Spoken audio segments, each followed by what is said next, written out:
तर मंडळी Sunday special pav bhaji बनवतोय आपण आज.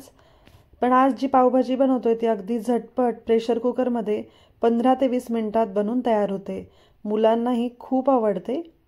पावभाजी बनवायचं म्हणलं की बऱ्याच जणांना असं वाटतं खूप तामझाम करावं लागतं, पण नाही, प्रेशर कुकरमध्ये अगदी सोप्या पद्धतीने 15 ते 20 मिनिटात बाहेर रेस्टॉरंटमध्ये मिळते अगदी त्याच चवीची पावभाजी भेटते.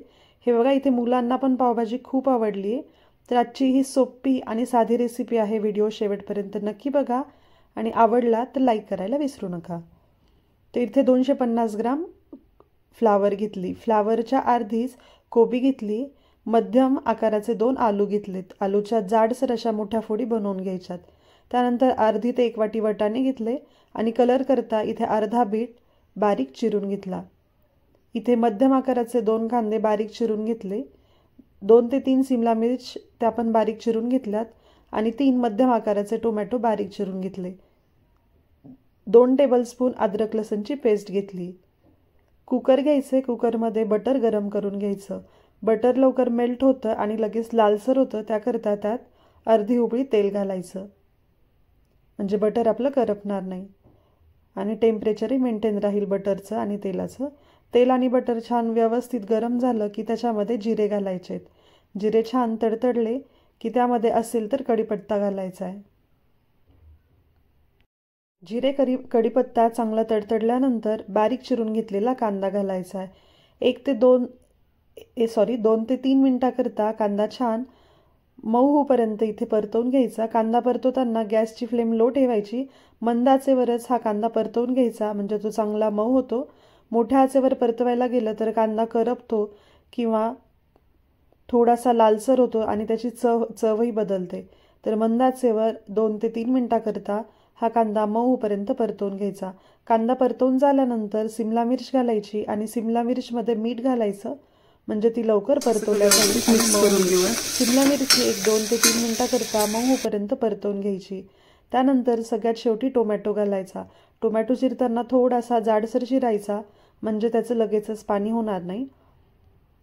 आणि इथे अद्रक लसूणची पेस्ट घालायची. अद्रक लसूणची पेस्ट मी शेवटीच घातली, म्हणजे ती भांड्याच्या तळाशी लागत नाही, व्यवस्थित परतवल्या जाते. आता इथे 3 चमचे पावभाजी मसाला घालायचा.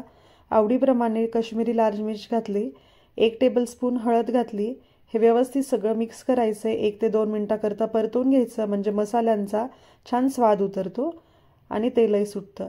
आता इथे सगळ्या ज्या भाज्या आपण कट करून घेतल्या होत्या त्या भाज्या स्वच्छ धुवून घ्यायच्यात आणि कुकरमध्ये घालायच्यात. आता परत 1 ते 2 मिनिटाकरता हे सगळं आपल्याला परतू द्यायचं आहे. व्यवस्थित सगळं मिक्स करायचं, म्हणजे मीठ मसाले भाज्यांमध्ये व्यवस्थित मुरतील ह्या पद्धतीने. आणि 2 ते 3 मिनिट परतवल्यानंतर भाज्यांचा थोडासा कच्चेपणा पण जातो, मसाले पण चांगले मुरतात. तर हे बघा, छान परतवून घेतल्यानंतर अशा पद्धतीने भाजीला छान कलर आलेला दिसतोय आपल्याला. आता भाज्या बुडतील इतपतच इथे आपल्याला पाणी घालायचं आहे. तर इथे बरोबर 1 ग्लास पाणी घातलं मी. कुकरची लीड लावायची आणि मध्यम आचेवर 10 मिनिटाकरता ह्या भाज्या आपल्याला वाफवून घ्यायच्यात. 10 मिनिटं झाली आहेत. कुकरची लीड काढून बघूयात आता. तर हे बघा, इथे मस्त आपल्या भाज्या शिजल्यात छान. पाणीही जास्त झालेलं नाही आहे. आता स्मॅशरने आपल्याला सगळं स्मॅश करून घ्यायचं आहे. परत याला एक चांगली उकळी येऊ द्यायची. हे बघा, कलरही छान आला, भाजीही छान उकळलेली दिसती. आता बारीक चिरलेली कोथिंबीर घ्यायची, कोथिंबीर घालायची आणि ही भाजी कांदा लिंबू याच्याबरोबर सर्व करायची. व्हिडिओ आवडला असेल तर लाईक करा आणि चॅनलवर नवीन असाल तर चॅनलला नक्की सबस्क्राईब करा. चला तर मग परत भेटूयात एका नवीन रेसिपी बरोबर. तोपर्यंत बघत रहा A to Z Pallavi's Marathi recipe. धन्यवाद.